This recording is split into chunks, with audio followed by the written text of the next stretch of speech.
Shit, it's Panaloids, baby. We here, motherfucker. It's Panaloids. Get shit, Panaloids, baby.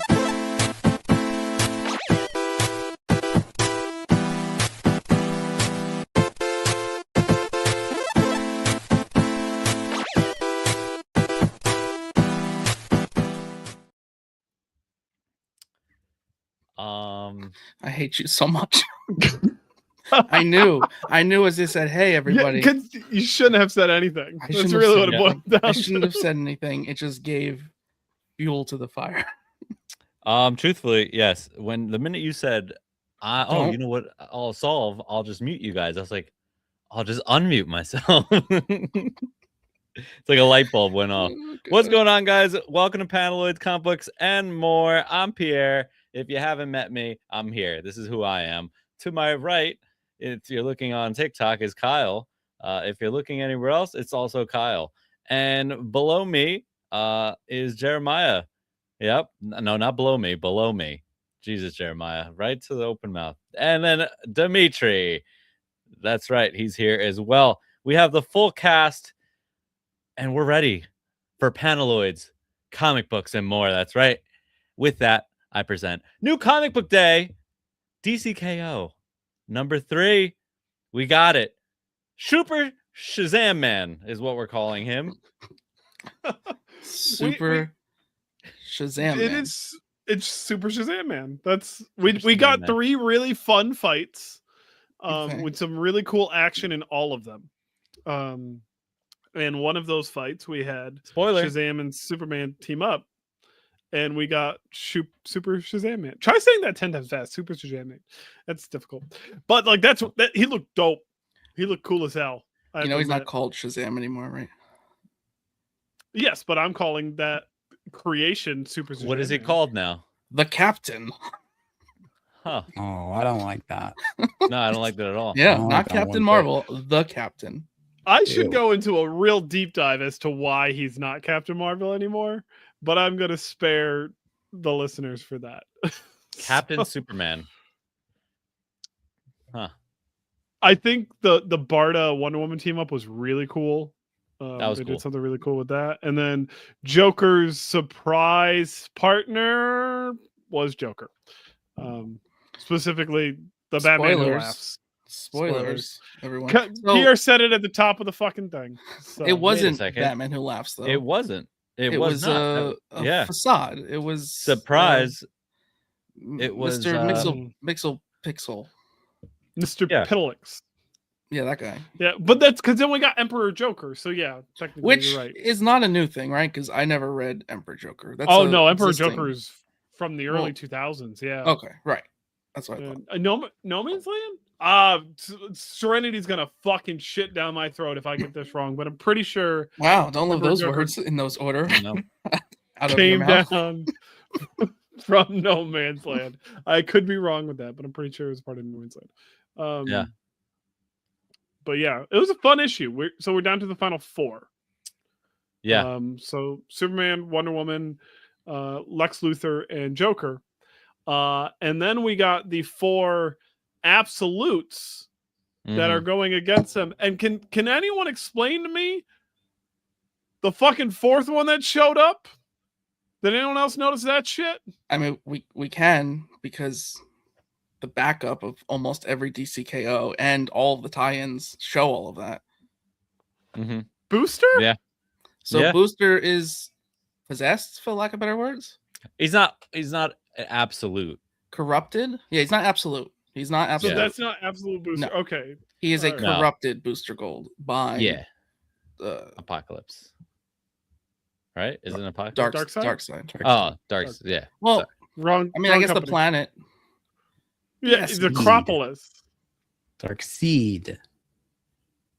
Anyway, yes. It was a fun issue. Fun issue. Actually, Pierre, Super Shazam Man. Did you notice anything that might have tickled one of your tattoos? No.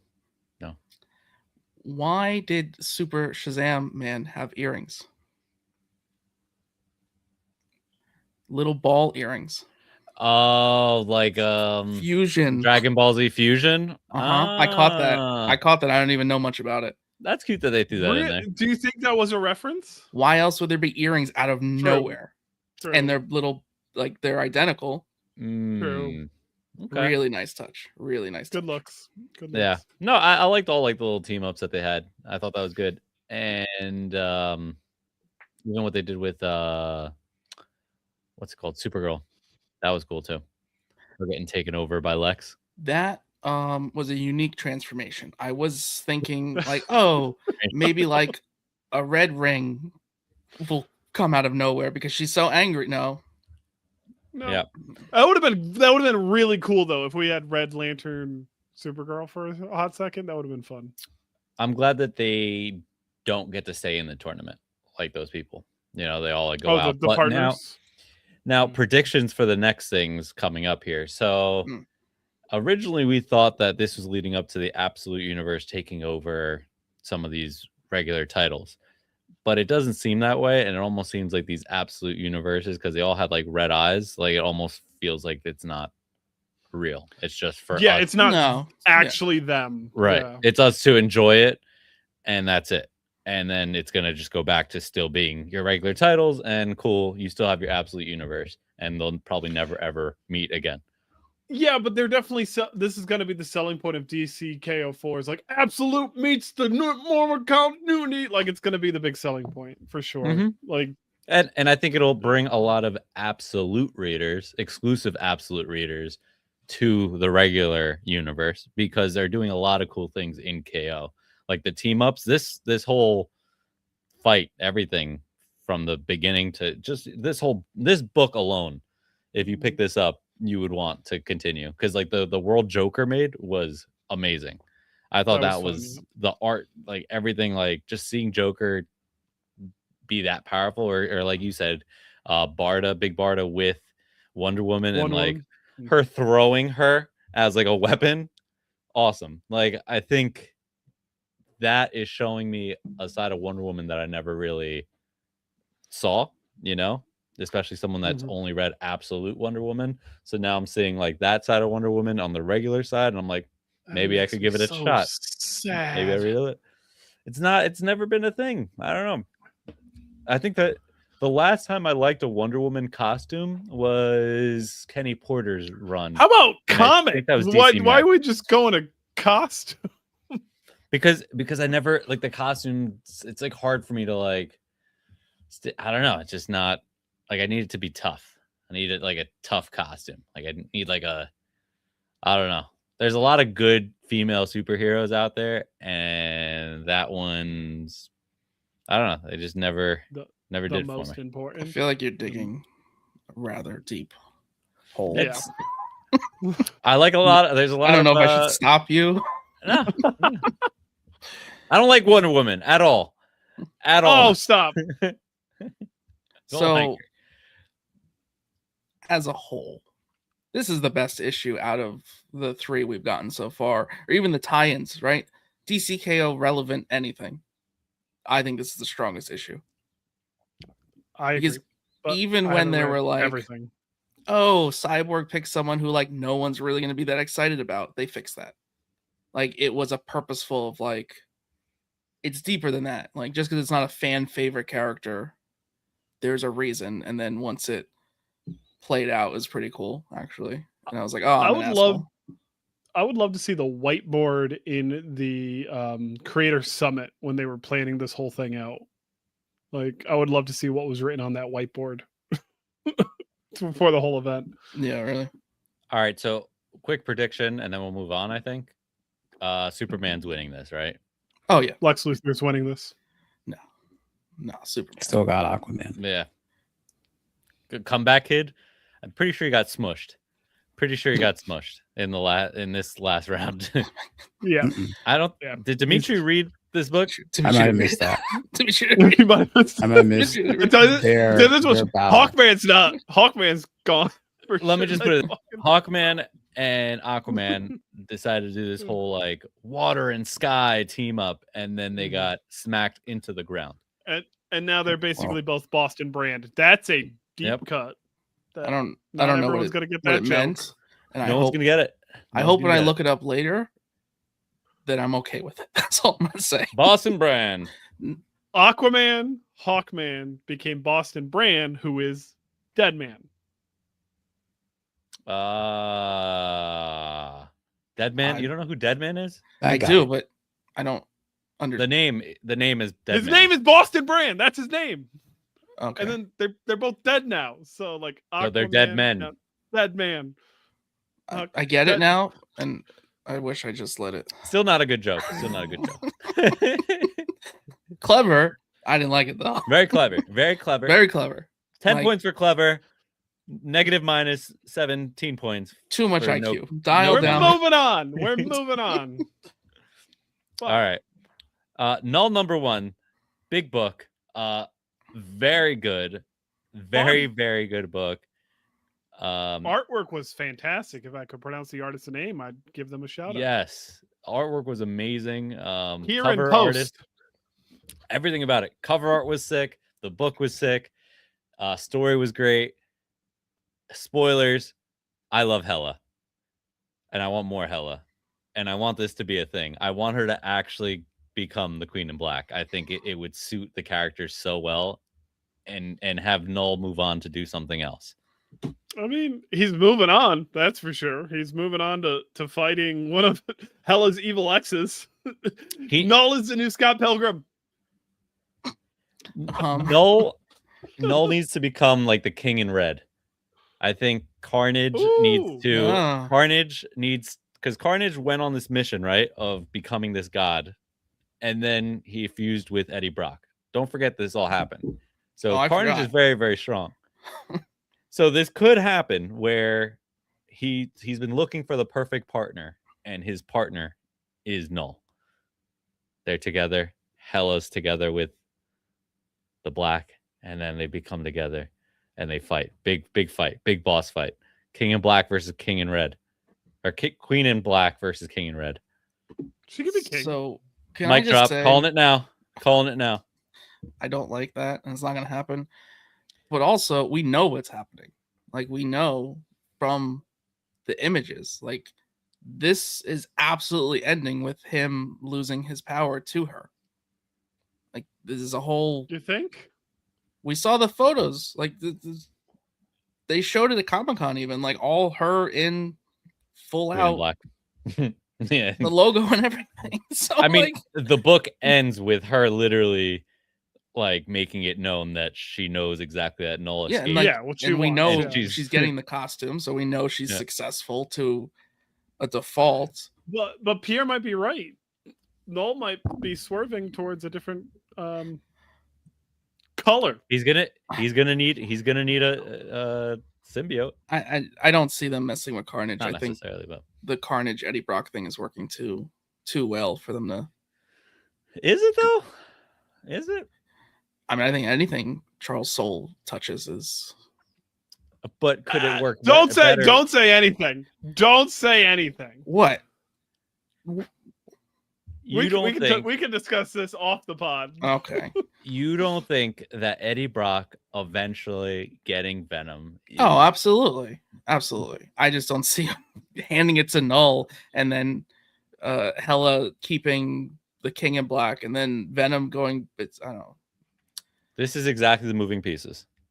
Hela takes the King in Black power, right? So she's now she's the Queen in Black. Carnage sees Knull and he's like, "Ooh, I want it." Goes to Knull. Eddie is alone now. Venom wants to protect Eddie. Goes to Eddie. Eddie fights the two of them, and he becomes the King in Black and Red. He gets both. Which explains the new costume looking like Spider-Man. Nope. Anyways, moving on. No. That is a side venture. That is a side venture that no one wants to talk about. That it's probably Paul, and I'm gonna be really upset. Oh God, if it's Paul. I mean, this issue was good though. I mean, even though I feel like I know the ending, it still was fun. It was beautiful. Absolutely beautiful. Artwork was fantastic. And shout out to Clayton Clowns for the lettering on this as well. It really lended well really to the nice story. So did you guys read any parts with an accent? Because I did. Not gonna lie. I always read as Guardians with an accent. Always. Yep. Yeah. It was hard not to. I mean, I was like right into royalty immediately in my head. I was like, who is this royal voice in my head right now speaking? So good. Yeah. Good. I'm glad we all did. So yes, kudos to the letter. Dungeons of Doom #1.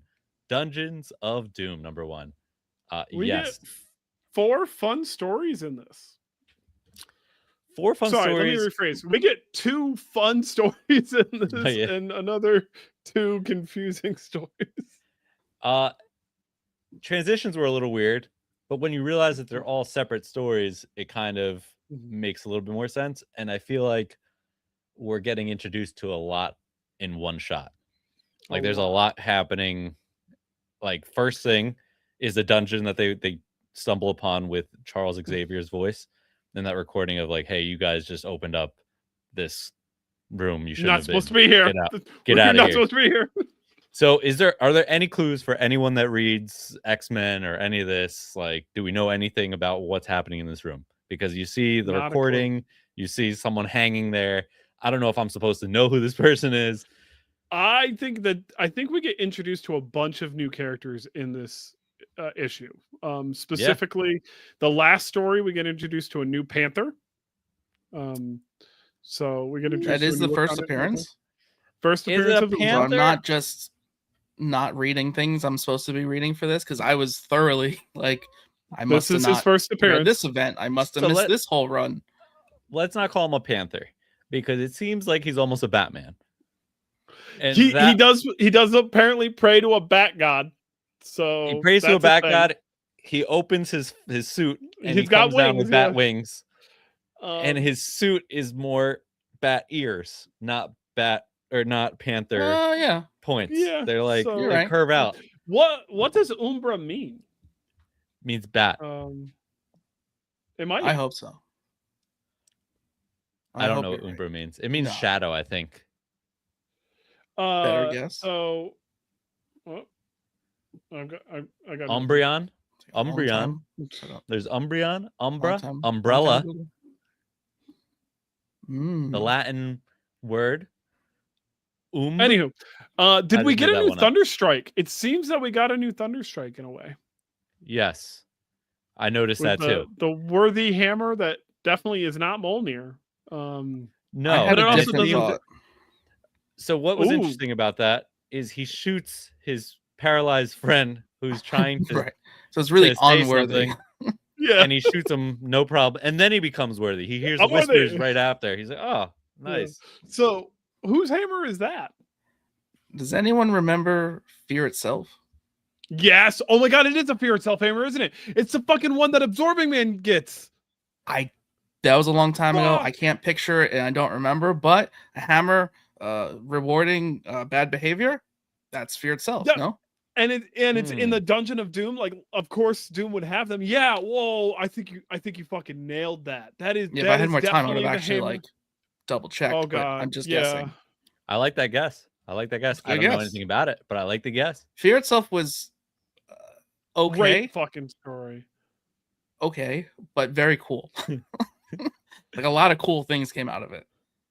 Knull, technically, because the thing was called Knull when he got an evil hammer, but it was without the K. Yeah. So Dubra is the hammer that Absorbing Man had, and it looks exactly like the hammer that guy picked up. Hey, I'm smart. Look at me. I did something So right. we got Dubra, we got Umbra. Those stories weren't related at all, though. No, but No, the they names are weren't, so but- similar now. Names are so similar. Yeah. We're just gonna start saying "bruh" at the end of everything. And then you also got that what was that monster thing with the one? What do you have? One eye, two the eyes, creature three eyes? that was like just attacking the Tentacle Latvians who were evil. That was trying to get through a portal. Squid from the end of Watchmen. Okay, that's the reach. It reminded Um, me of the one that Doctor Strange fought in the movie, like the live action movie. Oh, don't say It that. did not remind you of pissed them off. Shumagorath. Mm. No, don't It say did. that. Come on, It- you should know who the fuck Shumagorath is. It did, Although they didn't name him oh, I'm sorry. Shumagorath in the movie. Tentacle monster with eyes. Tentacle monster with eyes. Shuma has won, and that wasn't technically Shuma. That was Whoa. they gave it a different name because of fucking Conan. Anyways, It's not like I sat here and called him Starro. All right. That would I have appreciate you really, not doing that would that. have The tentacle ruined, that would have monster ruined the with rest stars. of the show. But I if you appreciate threw you not another doing star at me, I probably would. If you put fucking Star Me on the screen right now, I'd be like, oh, it's Starro. Like that, I would believe that. That would get me. I don't know So. what you call that. But yeah, it was fun. My least favorite read, if I'm being honest. I liked it. I thought I liked, like you said, 2 of the stories. I don't know which I think we 2, missed things but like a whole event. Like I don't even know how Doctor Doom met his demise. I'm not really 100% One sure. world under Doom. Yeah, I get it happened there, but I don't know how. Yeah, Because dude, he read the last fell down the one. stairs for all I know. I have no idea. basically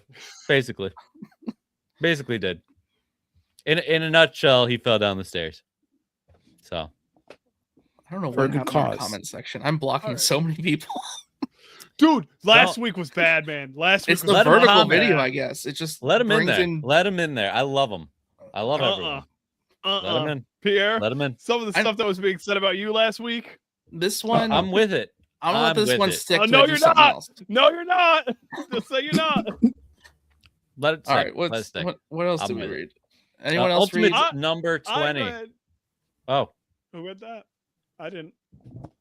I mean, neither. Well, Dimitri I and did. Jeremiah have stepped away from the mic, and Kyle and Pierre are pushed to the front. Oh, for you read it Ultimate too? Number All 20. That's right. right. I did read it. Let me ask first and foremost. Did you mhm. feel like it was too many words?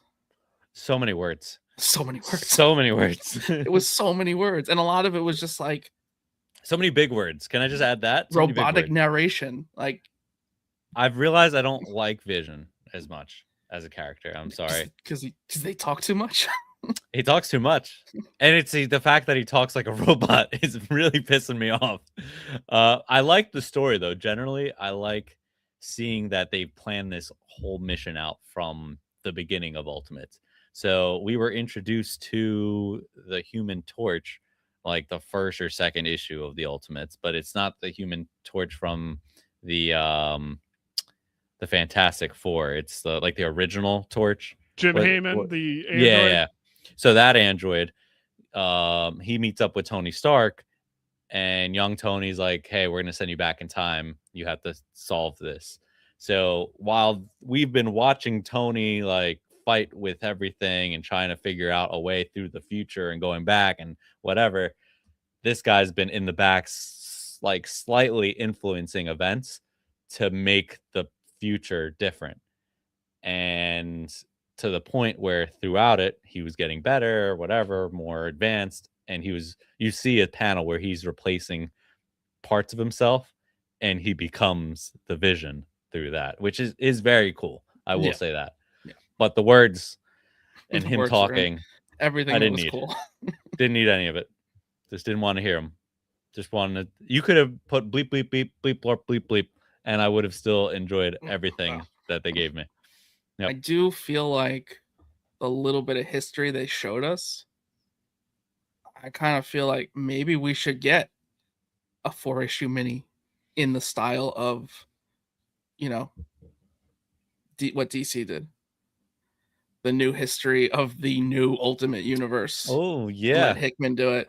Just because they've given us a lot. Glimpse of the Maker, picking a point in time to begin his manipulation. And the scene the panel specifically, there's one little panel where it's just a bunch of dudes in a room and they go, dissolving America? Like, shouldn't we discuss dissolving the country? Like, shouldn't this, we have a say? And that alone is so interesting. Like, I want many issues just about that conversation. Yeah. And how the Maker succeeded with making everyone agree that, all right, you're going to make things better. Let's do away with all that has been.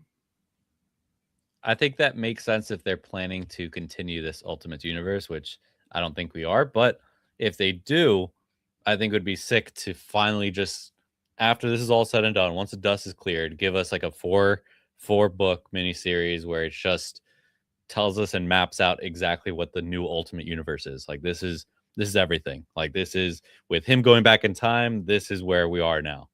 and then we continue from there. If they're going to continue. If they're not, then they're not. It is what it is. But that would be cool. I like that idea a lot. But the book's very good, and I just kind of want to see where this all ends. See exactly where we're going, because I feel like we're still establishing characters in it. Like Vision wasn't even a thought that I thought we were going to have Nick Fury behind this, and it ended up being that Nick Fury was probably replaced a while ago. So, yeah, that was a nice touch. I think Camp really is just insanely creative. Like everything is just from every book you look at, it's just so unique. Like you're just gonna get something so unique. Then why is his signature so fucking boring? Leave Dennis Camp alone. God damn it. he does it on purpose, so you talk about I'm it. so mad about it. I know.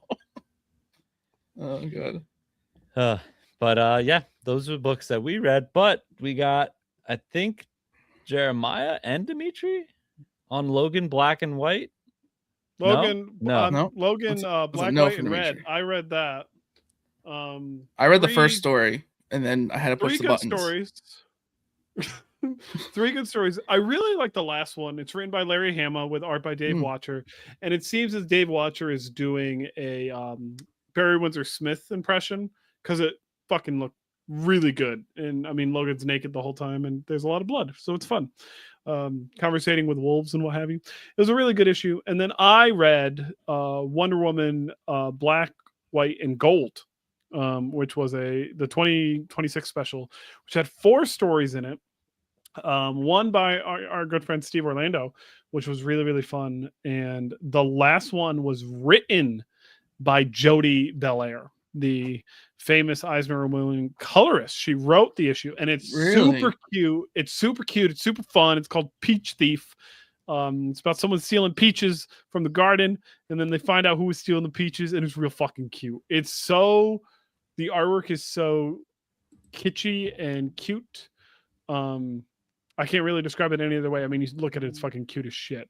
The first story is... Yes. Are we still talking about Logan? No, we're talking about Wonder Woman. Oh, okay. Sorry. He's only on the Reddit, so he went quick. He moved on. Yeah, I left for a second. I came back and I was like, wait a second. Hold on. All right, keep going. Sorry. If you look up the last story, Peach Thief, in the Wonder Woman special, it's really, really cute. It's beyond cute. First story is done by Tom King and Mitch Gradis, and I mean, it's more of the same, but with a specific color style. I think it's really cool that they're doing the Black, White, and Gold, but like also we're getting an Exo Manowar anthology, same deal, Black, White, and Gold. So that's why I was drawn to reading this one this week. Because you're the only one's gonna read that. Yeah, I backed the Kickstarter and everything. One of 4 people. But anywho, yeah, I would say go pick this up if you're a Wonder Woman fan, or if you really want some fun variety of Wonder Woman stories, because you get a serious one, you get a cute one, you get a heartfelt one, and then you get a badass one. So, all right, thank you, Jeremiah. Our little back issue section, I'm just going to say real quick, because I said about Camp before. I caught up on Absolute Martian Manhunter. That's just its own entity. Like that just needs to be its own hardcover. Never needs to be connected to anything. Just its own special little piece. Just fantastic. Javier Rodriguez on artwork on that. Yeah, that's really. I think you're right. That would be very cool. I feel like just having that as a book, just on the fucking coffee table, would be sick. It's fun. That's a good one. Yeah. You know what else is really cool? What's up, no gang? way. What's up? No way. What's up, baby? Oh, cool. What up, baby? What up, baby? Listen, not a Jonas brother, but I'll do it a right? Come on, wave the hair back and forth. Give us an Ariana. Give us an Ariana. Little toss. Little wicked action for baby. you. How's it going, boys? I miss you so much. I would have been here sooner, but you guys had to thoroughly explain who Boston Brand was, so that ate up a good 20 minutes. But coming and firing, I realized just before this live stream, thanks to New York Comic Con this last year, I have met Kyle in person a few times. I met Dimitri in person. I've now met Jeremiah in person. Pierre, you're my missing Infinity Stone. You're the one I gotta see. So what's it going to take for me to get you to come to New York Comic Con this year and say hi?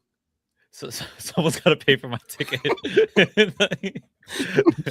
No. I have to hand him a press badge. No, what's funny is I put him on the train.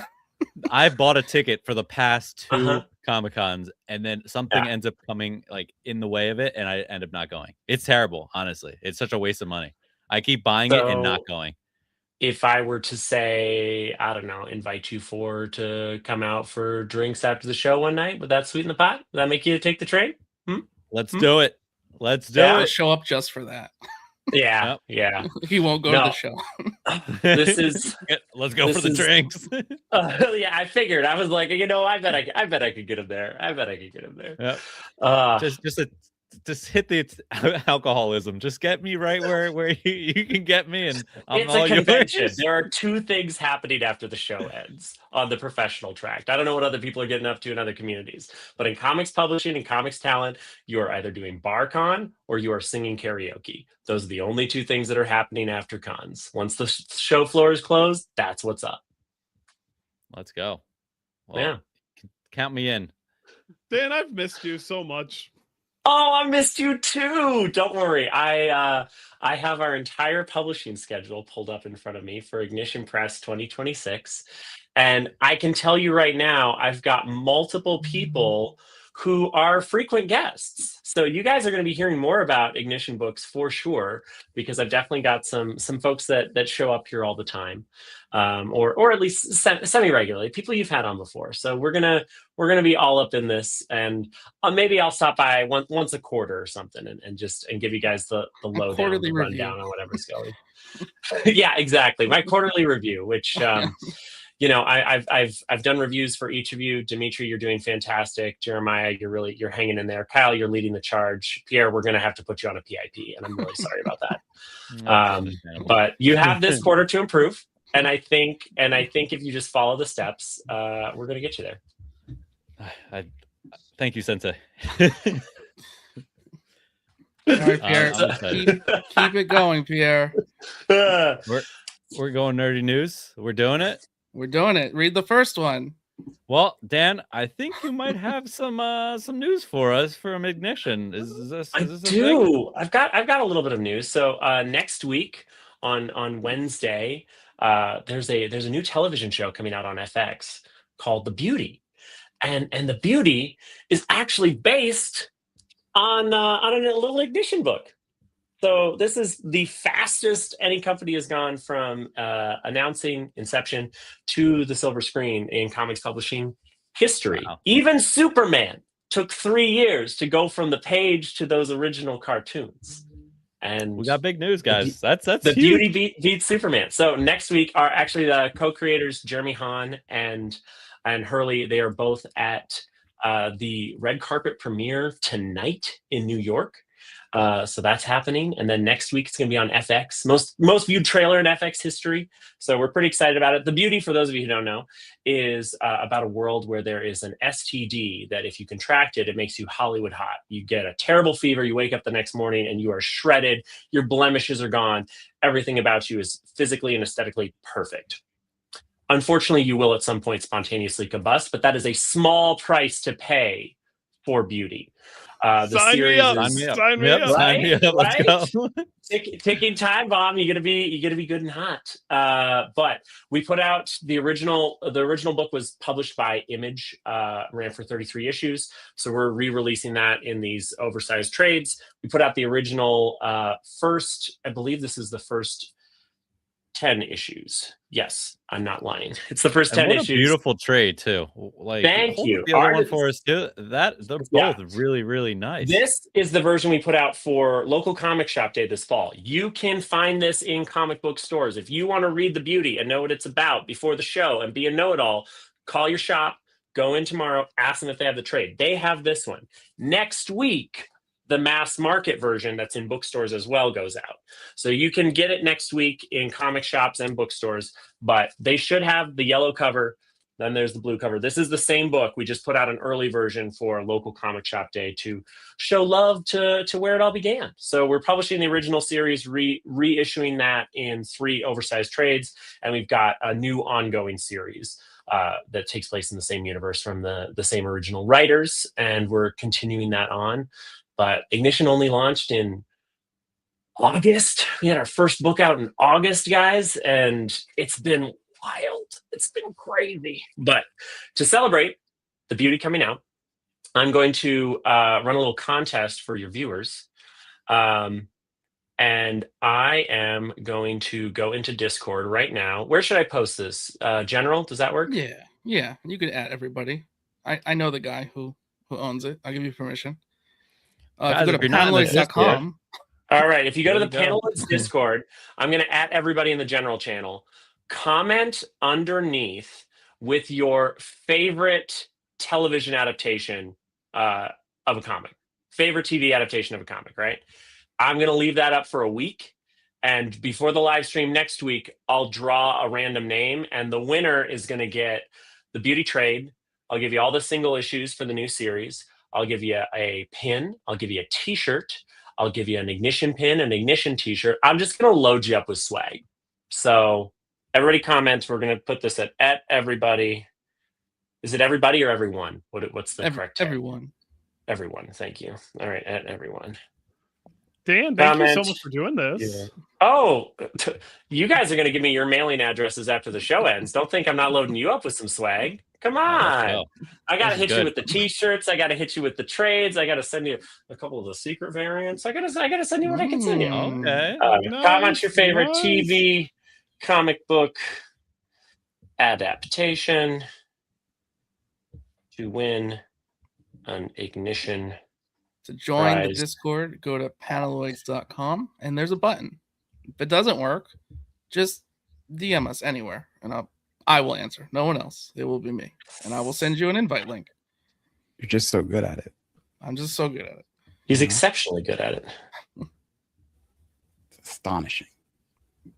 Amazing. I might have to make an appearance on the Discord. Pierre, you cannot. You cannot enter the contest. Damn it. All right. Comment your favorite TV comic book adaptation to win an Ignition prize pack to celebrate the beauty on FX. Enter by 1:21 before the live stream. Boom. There you go. All right. Every Paneloids viewer, every Paneloids watcher, you got a whole week. There's 300 plus members in there. I want 300 entries. It's a single comment. That's it. That's all I'm asking for. Go to the Discord. Kyle keeps it popping in there and active all the time. And I make you this promise. Anytime I'm here, I'm going to do a Discord giveaway from now on. Oh. So if ever I drop by, be excited. You know where else I'm going to do giveaways? On Whatnot. Ignition's going to start streaming on Whatnot. There's a Paneloids exclusive for you. Or another Paneloids exclusive. We're going to be at the San Diego Comic-Con cruise at the end of the month. Hanging out, hosting trivia, slinging books, serving looks. What else? What else can I tell you? Give you guys exclusives. We're going to have an exclusive cover at Comics Pro for an upcoming series that I will talk about in just a minute. I got to find my note here. I got more things I can tell you. I got more. Let's see here. Yeah. Oh, we're republishing the graphic novel from Andy Park's See You Dad, which he wrote with the Russo brothers, which was the basis for Extraction. We're republishing that because there's more Extraction comics coming, baby. What else? Just keep coming, guys. Ignition is like doing it. You guys are taking off running. The Hollywood Reporter already reported this, but there's more things in production over at Netflix. We got Kevin Hart and John Cena signed up for a film going on over there based on another Jeremy Hahn book. I believe. Let me make sure. Everyone knows how big of a wrestling fan I am. Oh, you're a wrestling fan? You're going to be Oh, yeah. really excited about some Yeah. other talent that I get to talk to you about in the future. Uh-oh. You're going to Yeah, be no. really excited. How else can Let's I go. torture you? What else can I tease you with? We have a couple guys Um, in the Discord that are WWE fans, so I think Oh, hell yeah. you're Oh, pulling you're going to at be some excited. people right now. All right. If anybody happens to be coming to the San Diego Comic-Con cruise, come find me. I'll be with Bat City crew selling books with them and then doing like a trivia thing and karaoke. We'll be out. We'll be about. But I'll have special golden ticket little passes for you. You're going to want to get one of those because it'll be something special for you at San Diego Comic-Con. So you're going to want to find me if you're on the cruise or if you have a friend going on the cruise, send them my way.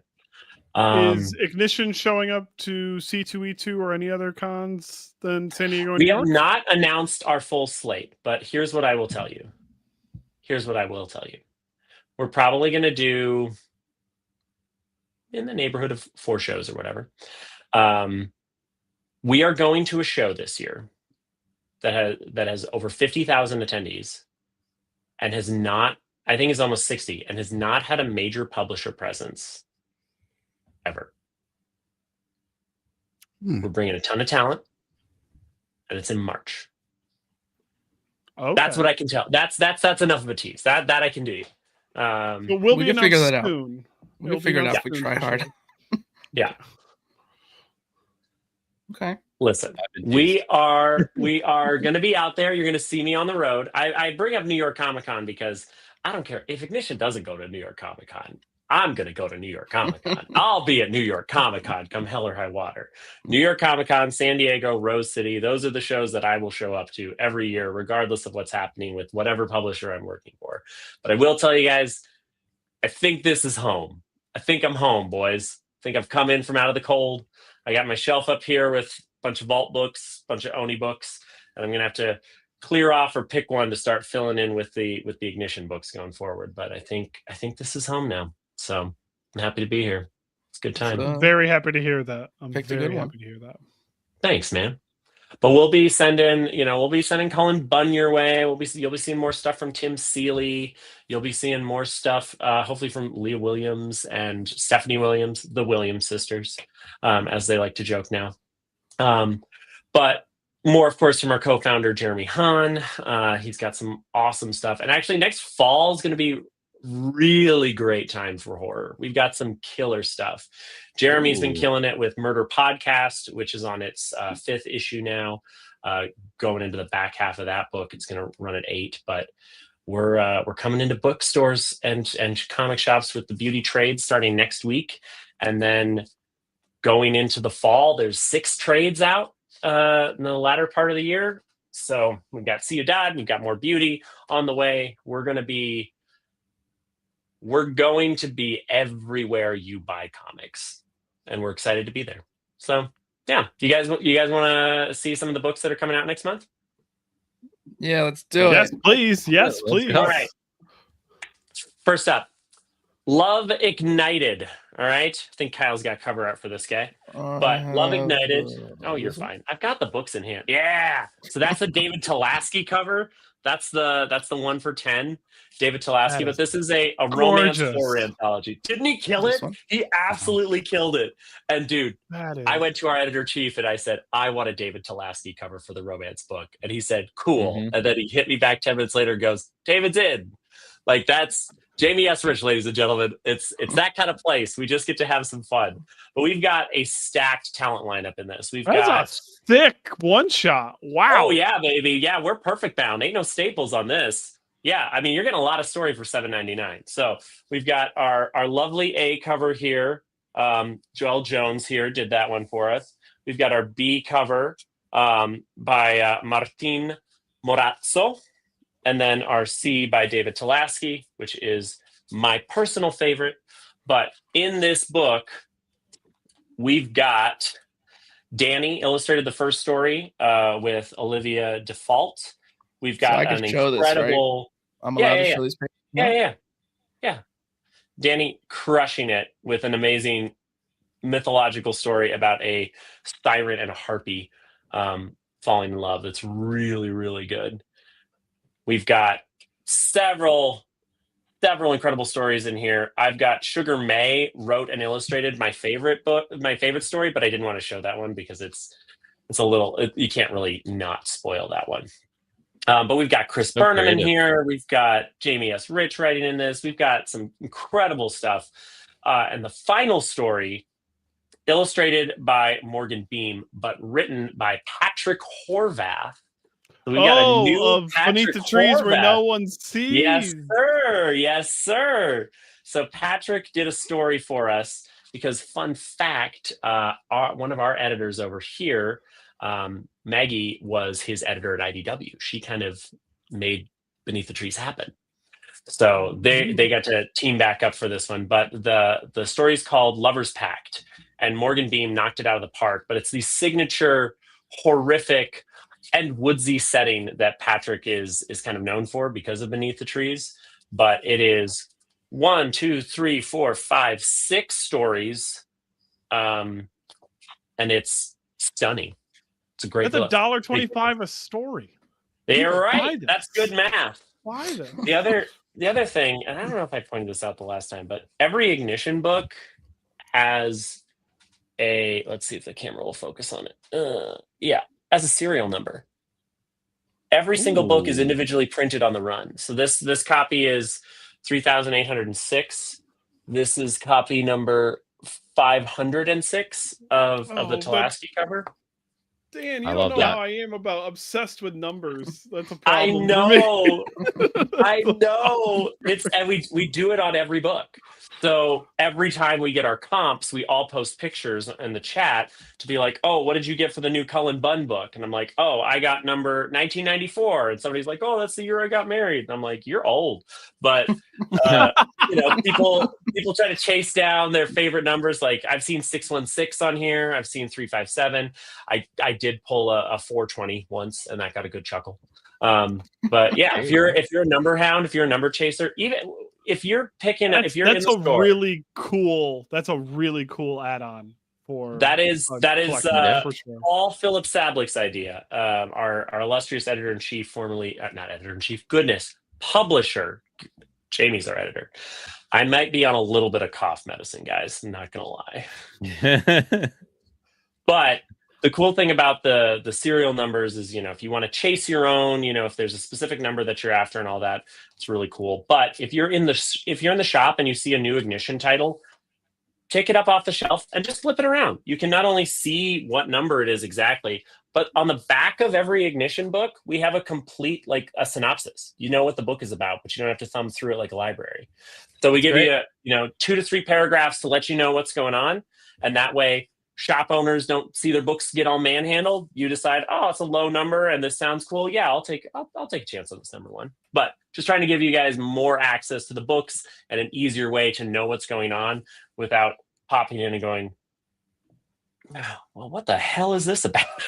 Yeah, that's great. It's good. That's awesome. Thoughtful really design. Cool. So that one you just showed is Ripcord. Ripcord. Love Ignited and Ripcord are both out on February 4th. Big week for Cullen Bunn. He's got an Oni book out that week as well. Ripcord cover 6 is about, I know, isn't that incredible? That's the Jorge Fornes cover, and it's my favorite. Jorge's covers. He's got another one on issue 2 that's fantastic.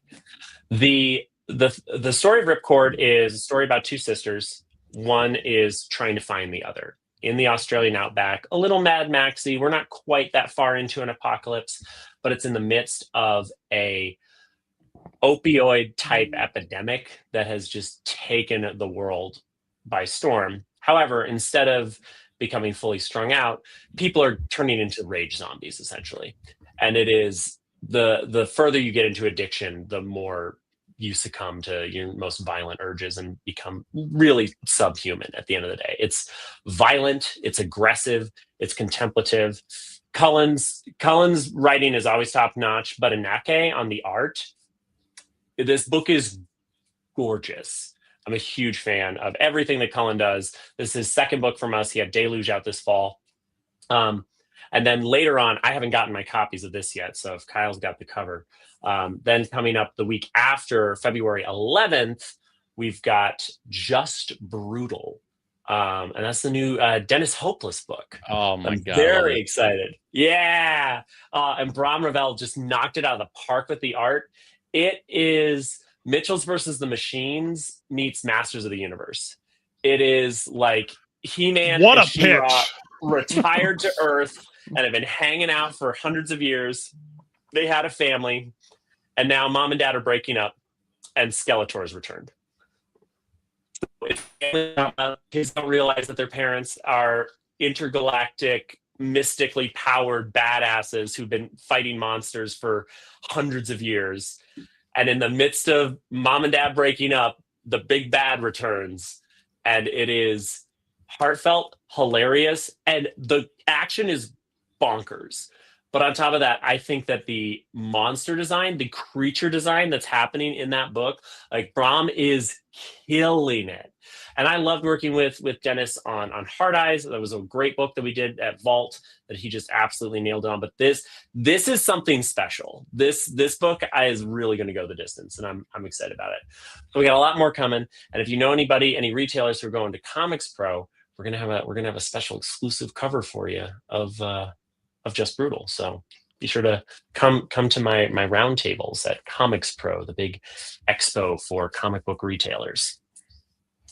But I've taken enough cough syrup that I've lost all concept of time and space. So that's probably enough of me pitching books. But you guys got any general Ignition questions, or you want to try and, take advantage of my medicated state and see if you can wring any more secrets out of me? Or Can you tell me about Arcadia? Because Arcadia. I know nothing, and it looks so cool, and I missed it. I'll be honest, I completely missed it. Dude, it's so cool. So it's the kind of post-apocalyptic, post-human sci-fi dystopia story that you feel in your bones. Like this would have been like a French new wave comic in the 70s. It's got a trippy aesthetic, but there are no humans left. They're android type creatures. All of them have a central processing unit in their forehead called a pearl. The only way that more of these people are added to the population is through raids into underground silos where they have been long haul stored. And we open with the liberation of a character from one of these underground silos, and then follow his progression into society and what's happening to him. And as we reach the end, we get a narration reveal that this is his child that is telling us this story, right? So something's going to happen. Something is changing because there has not been newly created life in that way in a very long time. The Miranda brothers are working on this together, doing the writing and the art and composing original music. There's an original song that goes with every single issue. Why you gotta be so talented? Could you not? I wish that they could stop, but they can't. We're only 2 issues in. The second issue is just out last week. So third issue just went to FOC, but we're only 2 issues in. Circle back on Arcadia. It came out the week of Thanksgiving, so some people missed it. Everybody's busy that week. You don't get to the shop. You come back the next week, and they've already moved over to the new book. So if you weren't Wednesday warrioring it right before Thanksgiving, you probably missed it. So circle back, ask your shop. It's such a beautiful book. I think my copy's already filed away in a long box because I didn't see it at first glance in my stack. So, but it's beautiful. And if you like, the animated show that was on HBO Max that was so good. That was like a sci-fi. I think I know which one you're talking about, but I don't know the name either. And I watched it, and it was really, really good. Give me more clues. Scavenger's Reign. Yes, it was so fucking good. Pierre, you like Scavenger's Reign? Yeah. Pick up Arcadia. You're gonna like it aesthetically, and I promise it's not too many words. Oh, perfect. You heard my rant about the words. I did. I watch almost every week. I don't always comment, but I usually, if it's a Wednesday and I don't have to book it right at the end of the day, or I'm not still making calls, I throw you guys up. I'm a dedicated viewer, but I'm a lurker. I don't like to comment. I don't like to, like, me putting that on the Discord was a big step, guys. I don't like to comment on things. It's more than Pierre's commented. Dan, what are the Williams sisters up to? We're getting Voyager, is it correct? Voyeur. Voyeur, By the Voyeur, yeah, okay. yeah. Voyeur by, and actually I think I have the reprint because we That's a sold few We that extra went one to feet, right? multiple out. printings, right? Yeah, we did a second printing. Here's the second printing. Boom, Voyeur. Voyeur is Another beautiful Leah cover. Williams. I mean, what is going on? Oh, So Leah Williams and David Ballione. This is a heist romance steamy ass book about a thief and a security officer and a romance that happens between this security guy and a guest at the hotel that he's at. Security guard, that's what I should say. That's the appropriate word. And them plotting an art heist together while falling in love in a cat and mouse game that's not unlike Romancing the Stone. It feels like a 90s action thriller in that it is so sexy and got such witty repartee. And Leah Williams did a great run on Power Girl over for DC, and she loves to serve up some cake. This book is so hot. Like we didn't have to black bag it, but we got as close as we could, darn near. But we did have to go back to print on it. Earnest sellout. We let the book do its thing. So we just have this arriving actually in stores, I believe, next week. Yeah. Yeah. Does the second print printing is out. also have printing numbers on the back of it? You know it, baby, because it is a true That's second awesome. printing. That's awesome. I'm not going to name names or put anyone on blast. But I don't know how other people operate their print runs, but at Ignition, once the print run is done, if there's still demand, we will print another. And then that gets its own serial number situation. Because if you tried to do anything else, the numbers wouldn't work. Don't clip that last comment, Kyle. do it for me, just for my personal shit, because I needed that. Thank you, Dan. Well, when the show ends, maybe I can tell you some stories. No, Voyeur's so sexy. Voyeur's so fun. Stephanie Williams is the other name you mentioned. I think I have the most recent issue. Let me find it. But her book, Roots of Madness, is... There we go. Oh, so organized. Yes, and off camera, it's definitely not large piles on top of my reading chair. So, Roots of Madness, issue 4 is just about to hit. This is issue 1419 on the print run, number 1419. Since Jeremiah, you like that, I really do. Though, isn't it cool? It's so fun. So the only thing that's in the back of my head is if you guys get a Apollo cover, I'm fucked. Because if I don't get a 27, I'm fucked. But that's besides the point. Continue with what you're talking about. All right. Well, now I might have to do something for you. But so Stephanie Williams has done a reimagining of the life of Madam C.J. Walker, America's first Black millionaire, who developed a ton of Black specific beauty and hair care products in the early part of the 19th century.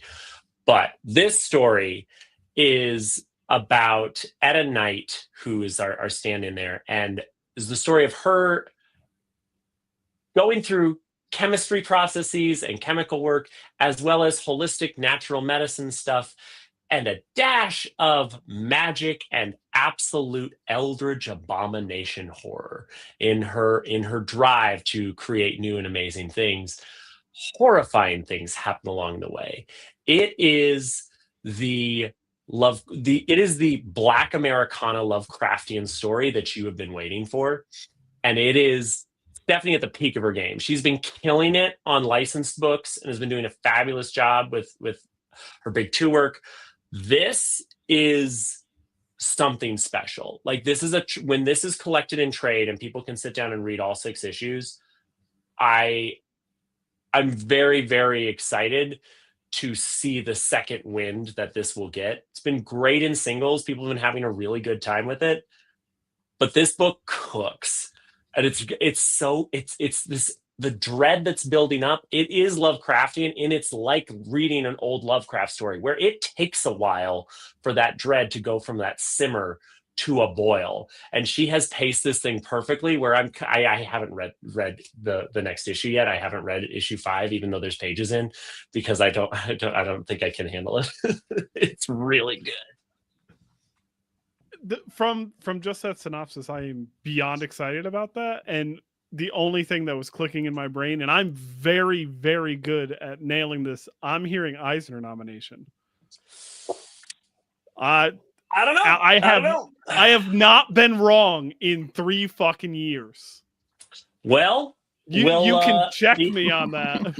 The Eisner nomination process, the Eisner noms are open right now, and I have a meeting tomorrow to go through what books we are submitting to the Eisners and in what categories. So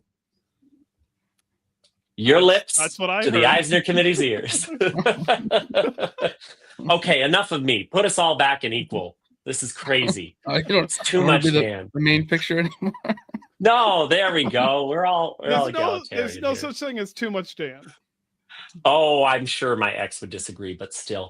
Oh, I got him. I got him good, guys. I got him. No, be sure to comment on the Discord, guys. Find it in the general chat.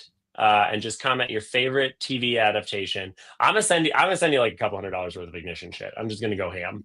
So I will pin it, and I will remind everyone daily.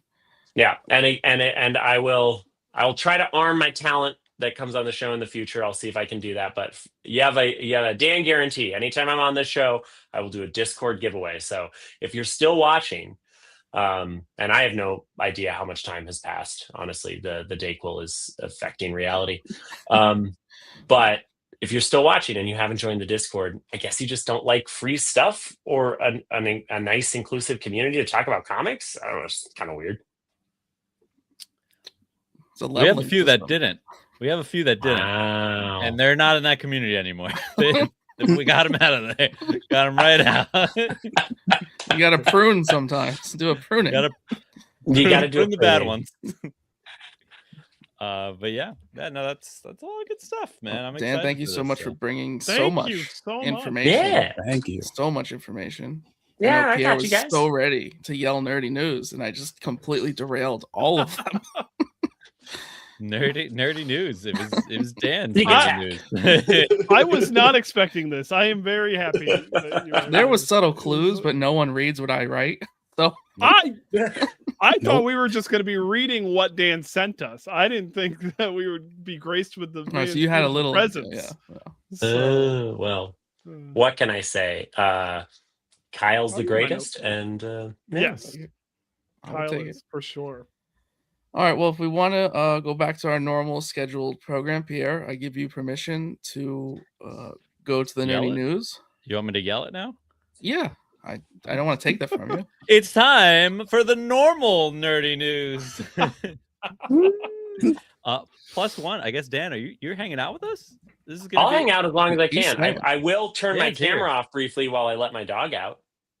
That is fair. All right. I'm still listening, though. I still hear you guys. Dan's here, guys. Dan's here. Yeah. Kill my camera, Kyle. All right. I don't know if I can do it, actually. I don't know if I could do it, actually. I think you have to do it. Oh, there it is. Yeah. All right. Got it. I'll mute you, too, so we don't hear the dog. And Dan in the shadows. Let's go. We have Absolute Shazam or Black Adam will debut in Absolute Superman number 18. The reveal came from an early cover share by artist Rafa Sandoval, which was quickly deleted. Ooh, that's a good way to get in trouble. That's a real good way to get in trouble. I tried so hard to find it. I can't find it because I wanted to make my guess which one it was. I like how the breaking news calls the character Absolute Shazam, even though it's the Captain. And I would think that the crappy new name would carry over. Has he been called the Captain? It's not been a few years. There's no fucking way. I would have known that if it's been a few years. Answer this. Not to call you out, but just answer this. When's the last time you read a book with Captain Marvel in it? The last time I read a book with Shazam, and it was about 1.5 years ago. And they called him Shazam. We'll fact check. We'll fact check it. It's been a bit. It's been a minute. Anyway, that's cool. That's cool. My guess is that it is Black Adam going by Shazam. I like that. Black Shazam. I like that a lot. Black Shazam. Yeah. Absolute Black Shazam. I think you need to copyright that, Dimitri. Abs for sure. Yeah. I think you need to change your name on Instagram to Black Shazam. You gonna try it out? But it's the captain. So, It's probably I'm gonna already try it out. taken. absolutely. Oh, Captain Black Shazam. Captain Black Shazam. No Shazam. Just The Black absolutely. Captain. No, see, that Absolutely. doesn't. Anyway, that I doesn't didn't see ring. it. If anyone has it, if you could send it to me, I'm very curious to see this. I hope no one gets in trouble. But sounds cool. Nope. Pierre, We you have a lot also of reading here to do, and I apologize. Yes, and I'm gonna try to do it without making a mistake, but it's Okay. gonna take a lot, so I'm gonna concentrate. First look at Spider-Man, Superman bonus crossover stories. It's out this April. So we got Brad Meltzer and Pepe Lazarus on a main story. Definitely said that wrong. Which is a Superman Spider-Man crossover. Yep. We have Dan Slott, Marcos Martin on Spider-Man Noir with Golden Age Superman. If Marcos Martin is doing like the Kurt Swan Superman, I will just melt because I'm so excited for that. There's some art up. I think there's a cover for that one. All right, Look keep it up. reading. Look Pierre. it up. I gotta look that up. I didn't realize this was like a whole crossover event. I thought it was just going to be that one book, and this is No, turning out it's to just be like a more. bunch of This is one just- shots. Yeah. This is just like Batman, Deadpool, Batman. Yeah. No, it's nice. Geoff Johns and Gary Frank, Spider Family versus Superman Family after a Mysterio plot. So, when's the last time Johns has done anything big too? It's been What year Years. did Ghost Machine start? 2021. Okay, Yeah, so it's been that's- at that's least been- that long. He hasn't done Right? any big 4 years, twos yeah. since. that's kind of a biggish deal in my opinion. to Oh have yeah, him for on sure. that. That's exciting. We got Jason Aaron and Russell Dowderman, Jane Foster's Mighty Thor, Wonder Woman, and others. That cover that he's doing, I'm staring at it right now. Holy fuck! Yeah, no, the covers are pretty crazy. Covers are all insane. We also have Luis Simonson and Todd Nowak on Steel versus Hobgoblin. Interesting pretty fun. matchup. I like it. Definitely interesting. I wouldn't put them together, but I really like where Hobgoblin's been lately, and I feel like that's going to be interesting to see that. We have Joe Kelly and Humberto Ramos on Gwen Stacy and Lana Lang. Which is actually Spider Gwen. So Makes so much sense. or Mhm. Ghost Makes so Spider, much yeah. sense. Mhm. And we get a Peach cover for that. Ooh. Peach is doing the cover on that. Okay.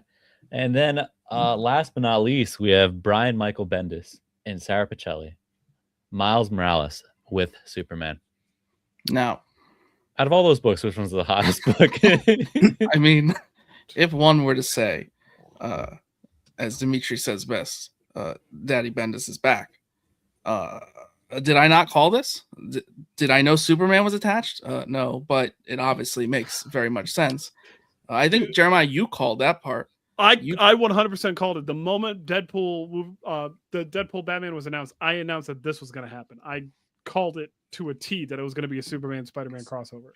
So That is very exciting. That is the whole Pichelli, lineup is amazing. just to have them back on Miles, but with Superman in the background, because that's where he is, in the background with Miles. But that is I Now, hope there's a variant for that one. Of this is Pichelli. there is Mm. There is. I didn't see that one. there is this is Marvel's release, so there most likely will be a DC version of this that will be Superman Spider-Man with a bunch of other stories, just like they Yep. did with the Deadpool Batman Deadpool. Yep. So what other stories would you guys like to see?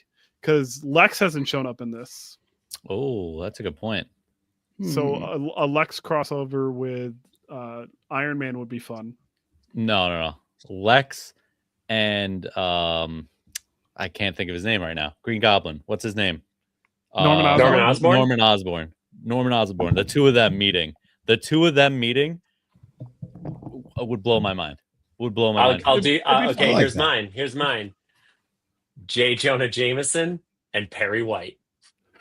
Oh, that's good. Mhm. That would be Planet very Bugle, good. baby. Planet Bugle. That would be such an underrated book. They're just discussing Wasn't Planet editorial Bugle philosophy. the name of the amalgam? The amalgam newspaper? Wasn't it Planet Bugle? I could be wrong. Very well could be. I could and bring be it back. Yeah. Bring it back. I that would be so underrated. And I feel like we wouldn't expect it. Like it'd just be like, oh yeah, we're doing this. Like, wait, what? Yeah. I'd be That'd be all a about fun that. one pager. That'd be a real fun one pager. I mean, realistically, they'd probably do Lois Lane or Jimmy Olsen and J. Jonah Jameson, but I think it should be editor to editor. I think it should be Perry. There's them Where's our yelling Perry at each White other. stories? Yeah, Yeah. exactly. Yep. That's funny. a free variant cover idea for you, DC. A free variant cover idea. J. Jonah Jameson and Perry fighting about who's a bigger menace. That'd be Yeah. fun. Yeah, no, I think those are some good ideas. It's cool. It's cool. I like it. All right. Gonna I be a wasn't fun gonna pick crossover to any of read. this up, but now I'm picking all of them up for the record. So Well, it's a one shot. It's a one shot. So you get all of them in one go. So even better. but Even there's a better. beautiful So peach. much There's easier. a beautiful peach cover, so you're gonna love that. So All right. Well, I'll definitely be doing that.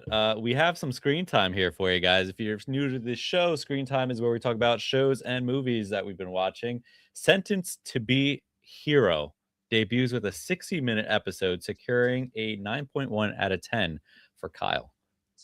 That's a Okay. Kyle rating. Kyle No, made that rating. that's just like No. the general rating, but I agree. I think it's higher than a 9. It is like Yeah. such a strong first episode. I mean, it just like instant hook. Just a quick premise, but basically there's demons in the forest, kind of Crunchyroll. like monsters, right? Like as expected. But the characters you're first introduced to are called heroes. Find out that Hero is actually kind of like a prisoner who is now forced to fight endlessly. There's a reviving element where you're just sentenced to eternity of fighting these monsters. The actual knights, they don't like the heroes. They're not cool with any of them. And then there's like goddesses, which are where the crazy powers come in. So there's so Nice. many fun elements right from the get, and it's just like the whole episode is like a fight scene. It's just a big fight, and there's swords, and there's throwing swords, and there's exploding swords. Very strong first episode. This will become one that is talked about for years, in my opinion.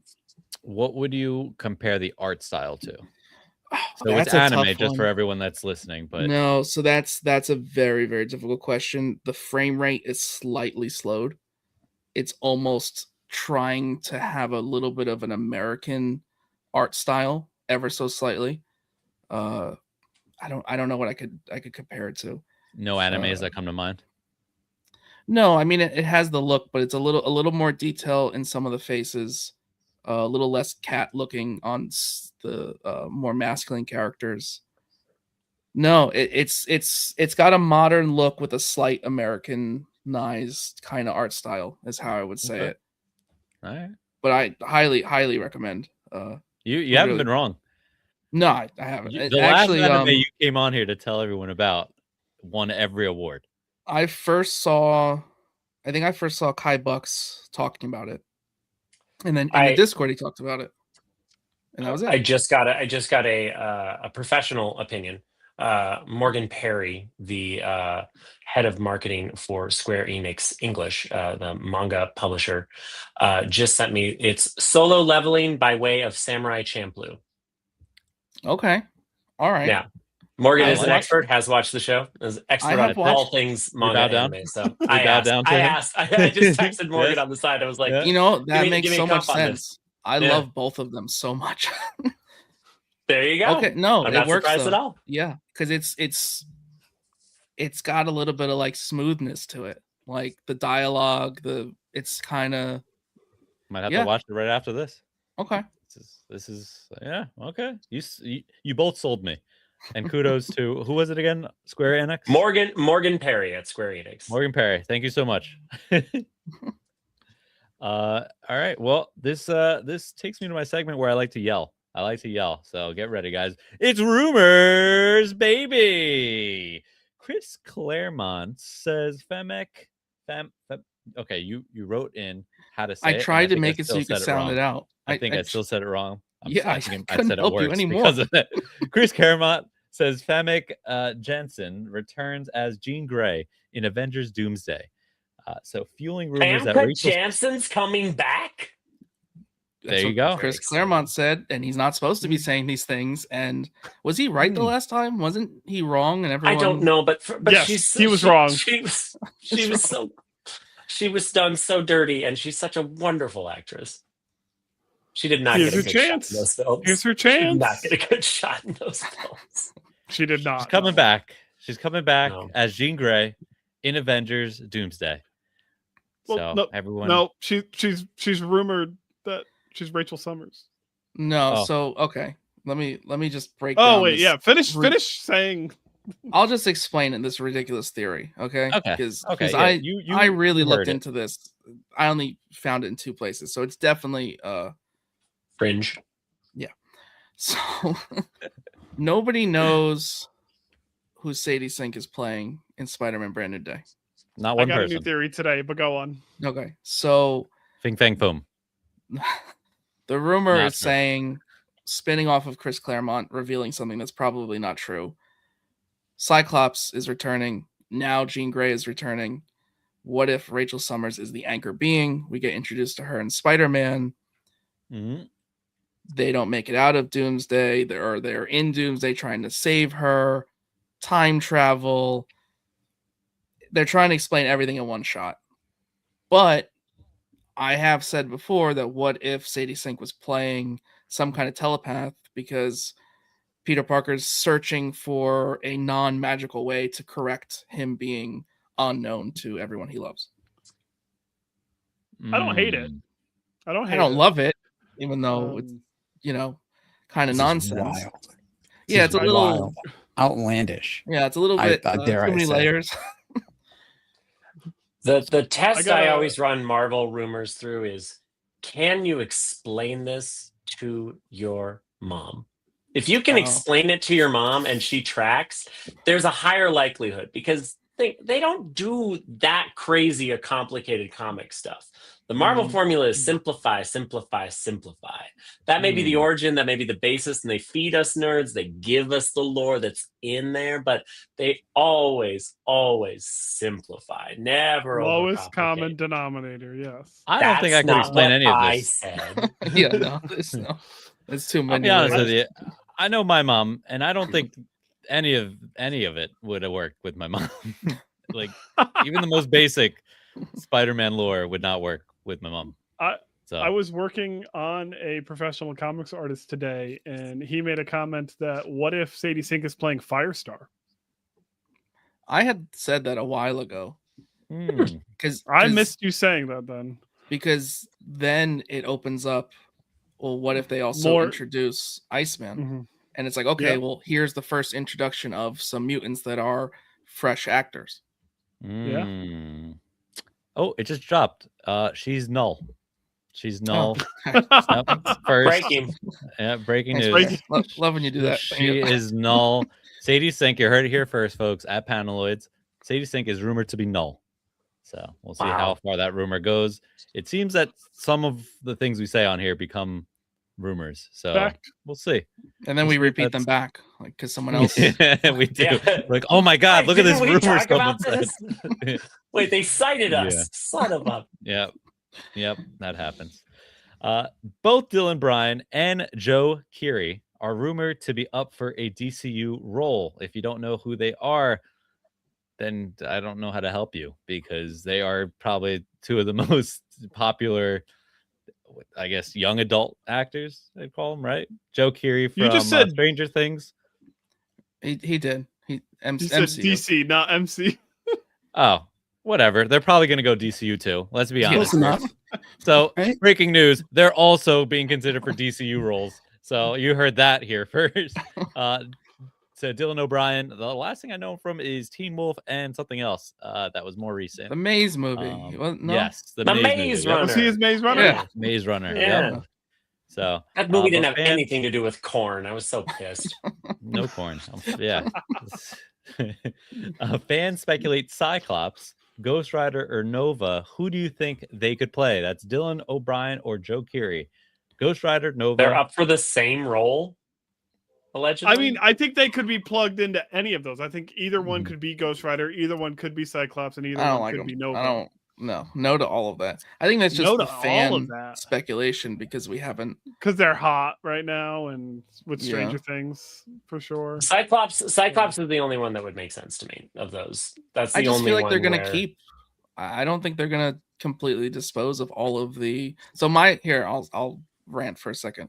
My big theory with what they're gonna do is Wolverine and the X-Men, Cyclops and the Uncanny X-Men, and Cyclops has an island and Wolverine has the school, and they're going to follow those two runs to an extent, and you'll have a few of the fan favorites from the Fox universe and 80% new young mutants that we've seen, and some that are just carbon copies of ones they didn't quite get to correctly. So I think they're just going to keep some of the older generation and be the new mentor. We'll never get another Xavier, and that'll be the end of it. I agree with you completely. Oh, thank you. I do. That's very good.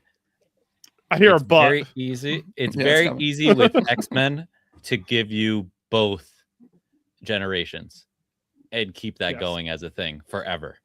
We can do future X-Men and use the older our generation characters and keep them in there forever, and then you could do young Right? Can't you X-Men picture and in between Wolverine like doing like what they did with Thor and then did with Thor a little bit too much, but like making him a little bit more comic relief and having him be an older, angry, like running a school 100%. with Kid Omega running around. Everything that you said, 100%. And I think they can use both and still capitalize on the younger versions of the character and still keep them their angry original selves, where Cyclops is running around, still battling with Right, like that might be even like a darker side of movies where but separate. Yeah. Here's where I'd push back. Cyclops, 100%. They keep James Marsden because James Marsden's affordable. Man works a lot, but he's not doing astronomically priced projects, right? How much is he getting paid to do Sonic 3? Like, realistically. I don't know if you keep Hugh Jackman Wolverine for cost alone. They don't need another Robert Downey Jr. situation. They don't need someone else they have to cut that size a check to, especially with how the last few movies have performed. So I think they probably have multiple ideas on what they would like to do with the X-Men post Doomsday.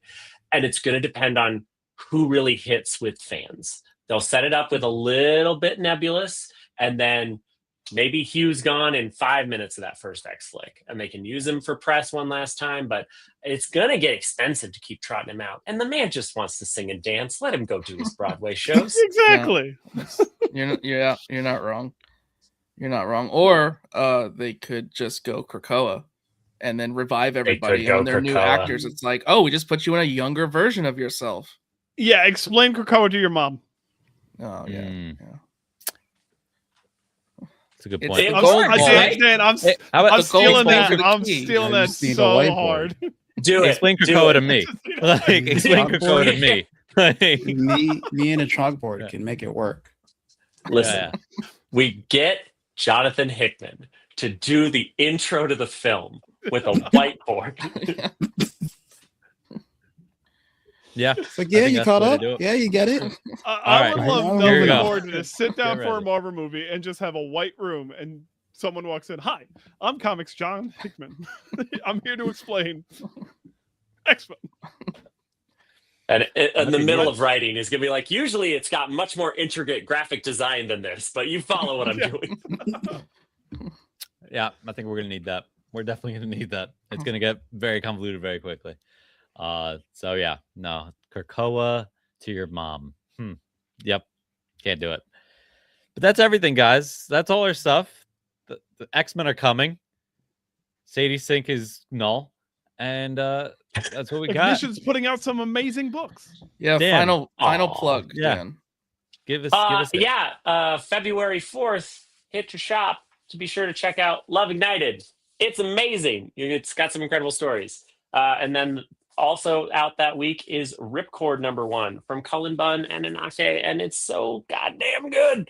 And then week after that, we've got Just Brutal. But the big thing is next week, the Beauty premieres on Wednesday. So after you're done with the Paneloids live stream, you go watch the Beauty on FX on Hulu. And you can pick up the trade for that and get caught up with everybody and know what's going on. You can get the local comic shop day version in any comic shop. And next week, the mass market edition comes out in comic shops and bookstores. So look for the Beauty trade, the Beauty book one, wherever books are sold. And tune in and watch the show. It's going to be wild. Thanks for having me, guys. Let's go. Appreciate you. Thank you so much. Thank you for coming, Dan. We appreciate you. All right, that's going to wrap it up for tonight, guys. That's everything. We've covered the new books. We hit the news. We ran through the week's rumors. Dan showed up, and it's been a great time. So see you next time. Show him the t-shirt.